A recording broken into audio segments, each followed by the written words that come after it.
खुदावंद यीशु मसीह के नाम में आप सबकी सलामती हो। मैं खुदावंद की बहुत शुक्रगुजार हूँ कि खुदावंद ने मुझे मौका बख्शा कि मैं खुदा के कलाम में से आपसे कुछ शेयर कर सकूँ। कलाम मुक़द्दस का मुताला करते वक्त अखरूज 8 बाब उसकी 30 आयत में औरीम एंड तमीम का ज़िक्र हमें मिलता है। औरीम एंड तमीम दो ऐसे पत्थर हैं जिनका ज़िक्र कलाम मुक़द्दस में हुआ है। औरीम का मतलब लाइट और गिल्ट है और तमीम का मतलब परफेक्शंस एंड ट्रूथ, यानी कि ये दोनों अल्फाज पूरी बाइबल में 7 बार इस्तेमाल हुए हैं 7 आयात में। तो अब हम इसे कलाम के लिहाज से देखते हैं। तो कलाम में हमें 3 ऐसे हवाले मिलते हैं जिसमें हम औरीम एंड तमीम का इस्तेमाल वाज़ह तौर पर देख सकते हैं।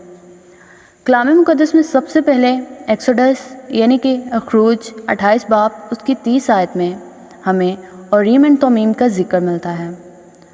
तो कलाम मुक़द्दस में ये लफ्ज़ पहली बार तब इस्तेमाल हुए जब सरदार काहिन का लिबास तैयार हुआ, क्योंकि ये सेनाबंद के अंदर रखे हुए होते थे।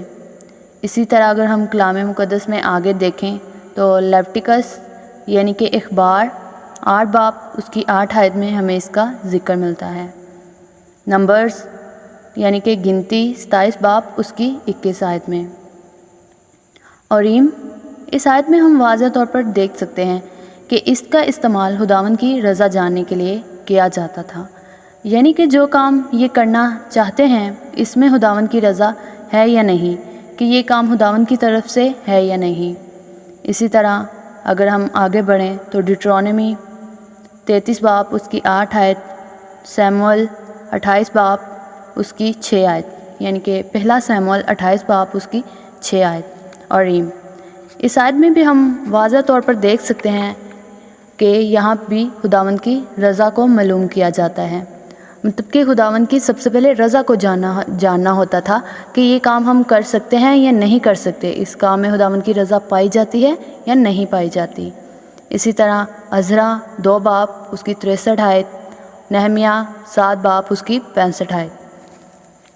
तो ये हमें क्लियर हो गया होगा कि औरीम एंड तमीम को जजमेंट के लिए इस्तेमाल किया जाता था, जो कि सरदार काहिन के लिबास के अंदर वाली जेब यानी कि दिल के पास रखे होते थे। इसका इस्तेमाल जजमेंट करने के लिए, किसी सवाल का जवाब लेने के लिए और खुदा की रज़ा जानने के लिए किया जाता था। अगर हम देखें तो इसका इस्तेमाल टॉस के तौर पर भी किया जाता है, यानी कि अगर औरीम आया तो ये काम नहीं करना, जिस इंसान का फ़ैसला किया जा रहा है वो सही है या गलत है, खुदा की रज़ा नहीं है। मतलब औरीम पे अगर औरीम आता तो ये बात क्लियर हो जाती कि इस काम में खुदावंद की रज़ा नहीं है, ये काम गलत है और ये काम हम नहीं कर सकते। और अगर तमीम आया तो ये काम कर सकते हैं, यानी कि जिस इंसान का फ़ैसला किया जा रहा है या जो काम इन्होंने करना है इसमें खुदावंद की रज़ा पाई जाती है और हम ये काम कर सकते हैं। आज के दौर में भी कुछ लोग इसका इस्तेमाल करते हैं अपने काम के लिए, और दुनिया में ऐसे बहुत से अदारे कायम हैं, या देखा जाए तो कुछ अदारे हमें देखने को मिलते हैं जिनका नाम औरीम एंड तमीम के नाम से रखा हुआ है। तो औरीम एंड तमीम का ज़िक्र पुराने अहदनामा में हुआ है, लेकिन आज हम मसीहियों को इसकी ज़रूरत नहीं है।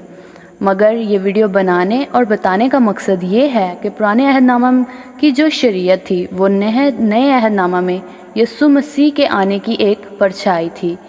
तो इसलिए इस वीडियो का मकसद है कि औरीम और तमीम को पुराने अहदनामा के साथ कनेक्ट करके हम मसीहियों को ये बताया जा सकता है कि वो इस अमल को कैसे दोहरा सकते हैं या दोहराते हैं।